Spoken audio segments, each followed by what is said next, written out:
liver disease ki matangda akhoi gi director sir na iba laire amakak leye hariba laire se hobudi loi pho ai do tha tare nipan muki mamang da pa greba ko ada laire sida ngasai gi fasting do bodo koi chara hen bodo adu duna kana ba piba magi beneficial effects lei bodo scientific study gi matungina madui matangda haifetang mention to ba yawe ba ko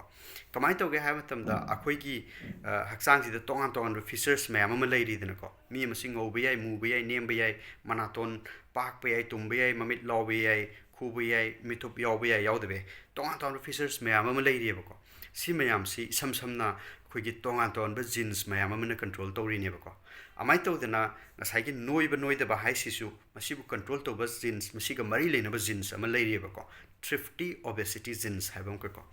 hairiba genes sina yamne express to batara gadi mi siamna noibo oiduine ba ada kamai to ge ha kan sida akoina hoji phawbada chawrapa madum khangi si kamai na khange ha matam da khoi gi characters natraga khoi gi tongan to features mem si genes na loina control tawri ne haiba sim di khange ba ko adu makha tarakpada kai lege habada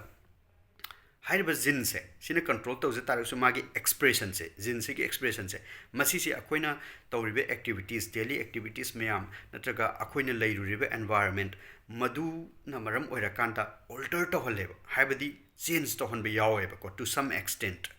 हाइबदी नसाइगी thrifty obesity gene से की मतंग दा हाइरसिने नोहेनबदुगी मतंग दा को जिन सिदी यावरे मी सिदे मयाम को अदु यावजब तारगसु मी सिना fasting तौरी fasting तब तारगदी ngasai thrifty obesity genes ki expression si masi suppress taweba hantha leb ko adu taragadi mana yamna noige dabado noirare yamna noidrabni na kai tawre ngasai fatty liver gumba develop tawbagi sang do adu ki matik hantha khrane amai tawbuduni da masi ngasai gi patient ga interact tawba matam da aduga real life experience maduda based tawro kandi iba like ne ba sar gi ko maduda habit mention tawbadugi worry ne ko ado aduga atopam londa ha ma da hai taragadi akhoi ki genes na loina features kudima control to hajab taragasu genes ki expression se akhoi ki activities tu na su amuka magi metabolism do maduda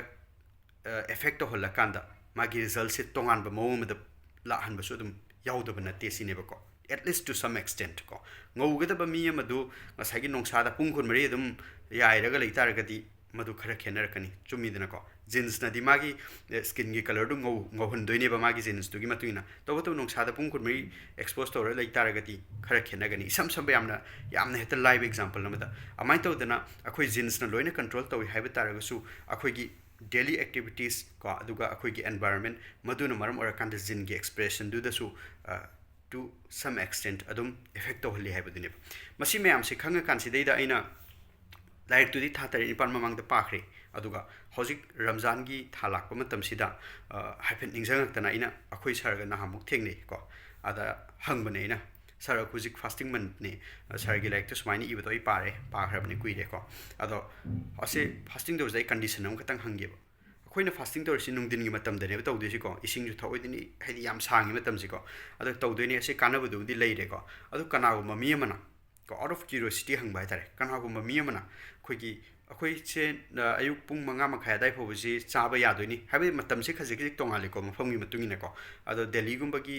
Young तारगदी 5:30 Dai foggy चांग से अयुक नता को दाइ फोजि चाबा यादोइनी को अदो सिगी मतम सिदा कनागो ममिसा मना पुंग मरी मखाय नत्रगा पुंग मंगा साइबो डबल टाइम्स असले खलसेबा माना नॉर्मल ओइने चाबा याबा चांग दो अदुगी डबल टाइम्स असले हायरसेबा अदुगा मागी होल डे से फास्टिंग तोरे मदुगी से इफेक्ट कमाय लेगदे गेसिने बइन हंगमसे को अदुमा सरसि नुए करियन हाइगेदा अदुमाइनदी याम कना काना दो मानदे अदु इतारगदी कइगिनो हाइबो कांदा ngसाइगे अखोगी बॉडी की रिक्वायरमेंट दो मदुदगी हंथरप दो हाइदी calorie intake requirement minimum calorie intake हाइबमदि लेरिदना मी मसिगी मागी मसागी सही की हाइट की वेट की मतुंगिना यामद्रब्रा कैलोरी असुक्ति दरकार ओय हाइबम लेरिनेबा नुक्ति खुदिंगी मदुगी सांगदुदगी हंथबदो मदुना मरम ओयरा कांदा ngसाइगी मीदु कानब इफेक्ट तो लई हाइबनेबा अदु डबल टाइम सासल हाइतारगदी होल डे फास्टिंग तोब तारगसु ngसाइगी स्टोर्ड एनर्जी दो मदुना हेनबनिना ngसाइ कानब इफेक्ट तो मदुदि लेफम थोक्ति एना सरना हाइब अदुनि इसिल नाउसिंग ngसाइगी हेक्टा फास्टिंग तोरिने हाइ कन तप ताना चासल लगा पुंग मंगा दा दाइ दा चासल लगा होल डे फास्टिंग तोरिने हाइ तारगदी होय ꯑꯩꯈꯣꯏꯒꯤ ꯆꯥꯛ ꯂꯥꯝꯕ ꯈꯣꯠꯄ ꯑꯗꯨꯕꯨꯗꯤ ꯂꯥꯝꯒꯅꯤ ꯑꯗꯨꯃꯥꯏꯅ ꯆꯥꯁꯤꯟ ꯇꯥꯔꯒꯁꯨ ꯑꯩꯒꯤ ꯃꯥꯒꯤ ꯃꯇꯝꯒꯤ ꯒꯦꯞꯇꯣ ꯌꯥꯝ ꯁꯥꯡꯕꯅꯤꯅ ꯑꯗꯒꯤ ꯉꯁꯥꯏ ꯏꯁꯤꯡ ꯊꯛꯇꯅ ꯂꯩꯕ ꯈꯣꯠꯄ ꯑꯗꯨꯝ ꯃꯌꯥꯝ ꯋꯥꯒꯅꯦꯕ ꯑꯗꯨꯕꯨ ꯉꯁꯥꯏꯒꯤ ꯑꯗꯨꯃꯥꯏꯅ ꯇꯧꯔ ꯆꯥꯁꯤꯟ ꯇꯥꯔꯒꯗꯤ ꯉꯁꯥꯏꯒꯤ ꯐꯥꯁꯇꯤꯡ ꯇꯧꯕꯅ ꯀꯥꯟꯅꯕ ꯂꯩ ꯍꯥꯏꯇꯥꯔꯒꯁꯨ ꯈꯨꯠꯁꯥꯗꯁꯨ ꯈꯔ ꯂꯩ ꯍꯥꯏꯕꯗꯨꯅꯤꯗ ꯏꯆꯤꯜ ꯏꯅꯥꯎꯁꯤꯡ ꯕꯠ ꯑꯩꯈꯣꯏꯅ ꯅꯤꯌꯣꯝ ꯆꯨꯝꯅ ꯐꯖꯅ ꯇꯧꯐꯝ ꯊꯣꯛꯄꯗ ꯇꯧꯔꯤꯕ ꯑꯣꯏꯇꯥꯔꯒꯗꯤ ꯗꯦꯐꯤꯅꯦꯠꯂꯤ ꯀꯥꯟꯅꯕꯗꯨ ꯂꯩꯗꯣꯏꯅꯦꯕꯀꯣ ꯑꯗꯨꯅꯤ ꯏꯆꯤꯜ ꯏꯅꯥꯎꯁꯤꯡ ꯃꯁꯤꯒꯤ